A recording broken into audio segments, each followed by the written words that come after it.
ಒಂದು ದಟ್ಟವಾದ ಕಾಡಿನಲ್ಲಿ ಅರಳಿ ಮರದ ಕೆಳಗೆ ಒಂದು ಮೇಕೆ ನೆಮ್ಮದಿಯಿಂದ ಮಲಗಿ ವಿಶ್ರಾಂತಿ ಪಡೆಯುತ್ತಿತ್ತು. ಆದರೆ ಹೊರಗೆ ಶಾಂತಿ ಇದ್ರೂ ಅದರ ಮನಸ್ಸಿನಲ್ಲಿ ಅರ್ಥವಿಲ್ಲದ ಭಯದ ಆಲೋಚನೆಗಳು.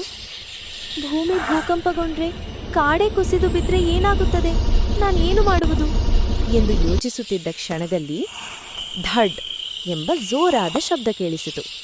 ಧೂಳು ಗಾಳಿಯಲ್ಲಿ ಹಾರುತ್ತಿತ್ತು. ಭಯದಿಂದ ಮೇಕೆ ಎದ್ದು, ಅಯ್ಯೋ, ಕಾಡೆ ಕುಸಿಯುತ್ತಿದೆ ಎಂದು ಕೂಗುತ್ತಾ ಅಡ್ಡಾಡುತ್ತಾ ಓಡಲಿ ಶುರುಮಾಡಿತು.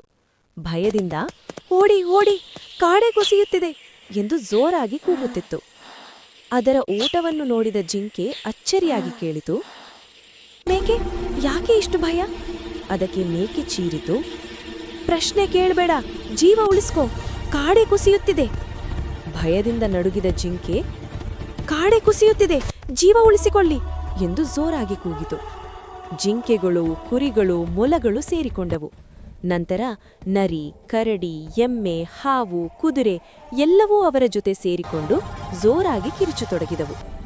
ಕಾಡೆ ಕುಸಿಯುತ್ತಿದೆ, ಓಡಿ ಓಡಿ! ಒಂದು ಕ್ಷಣದಲ್ಲಿ ಕಾಡಿನೆಲ್ಲೆಡೆ ಭಯದ ಕೂಗು ಹರಡಿತು. ವದಂತಿ ಗಾಳಿಯಂತೆ ಕಾಡಿನಲ್ಲಿ ಹರಡಿತು. ಆ ಗದ್ದಲ ಕೇಳಿ ಕಾಡಿನ ರಾಜ ಹುಲಿ ತನ್ನ ಗುಹೆಯಿಂದ ಹೊರಬಂದ. ಎಲ್ಲಾ ಪ್ರಾಣಿಗಳು ಒಂದೇ ದಿಕ್ಕಿನಲ್ಲಿ ಓಡುತ್ತಿರುವುದನ್ನು ನೋಡಿ ಅವನು ಆಶ್ಚರ್ಯಗೊಂಡ. ಹುಲಿ ಗರ್ಜಿಸಿ ಕೇಳಿತು, ಇದೇನು ಹುಚ್ಚಾಟ? ನೀವೆಲ್ಲ ಎಲ್ಲಿಗೆ ಓಡುತ್ತಿದ್ದೀರಾ? ಯಾಕಿಷ್ಟು ಭಯ? ಅಷ್ಟರಲ್ಲಿ ಮುಂದೆ ಬಂದು ಕೋತಿ ಹೇಳಿತು, ಸ್ವಾಮಿ, ಕಾಡೆ ಕುಸಿಯುತ್ತಿದೆ, ಜೀವ ಉಳಿಸಿಕೊಳ್ಳಲು ಎಲ್ಲರೂ ಓಡುತ್ತಿದ್ದಾರೆ. ಹುಲಿ ಕೇಳಿತು, ಈ ಮಾತು ಯಾರು ಹೇಳಿದರು? ಕೋತಿ ನರಿ ಎಂದು ಹೇಳಿತು. ನರಿ ಜಿಂಕೆ ಎಂದು ಹೇಳಿತು. ಜಿಂಕೆ ಮೇಕೆ ಎಂದು ಹೇಳಿತು. ಅದರಿಂದ ಹುಲಿ ಮೇಕೆಯನ್ನು ತನ್ನ ಮುಂದೆ ಕರೆಸಿಕೊಂಡ.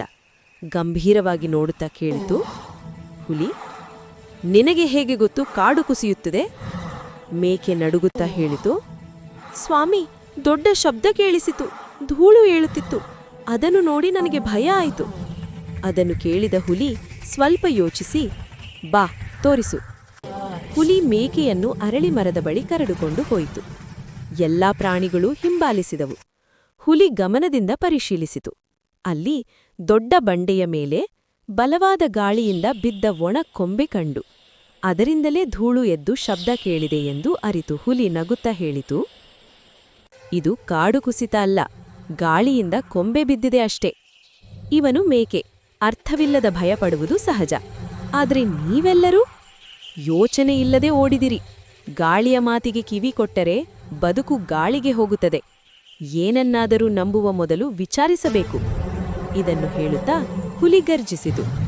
ಅದನ್ನು ಕೇಳಿದ ಎಲ್ಲಾ ಪ್ರಾಣಿಗಳು ತಲೆ ತಗ್ಗಿಸಿ ತಮ್ಮ ತಪ್ಪನ್ನು ಅರಿತು ಮೌನವಾಗಿದವು. ನೀತಿ: ಗಾಳಿಯ ಮಾತಿಗೆ ಕಿವಿ ಕೊಟ್ಟು ಯೋಚನೆ ಮಾಡದೆ ಓಡಿದರೆ ಜೀವಕ್ಕೂ ಅಪಾಯ ಉಂಟಾಗಬಹುದು.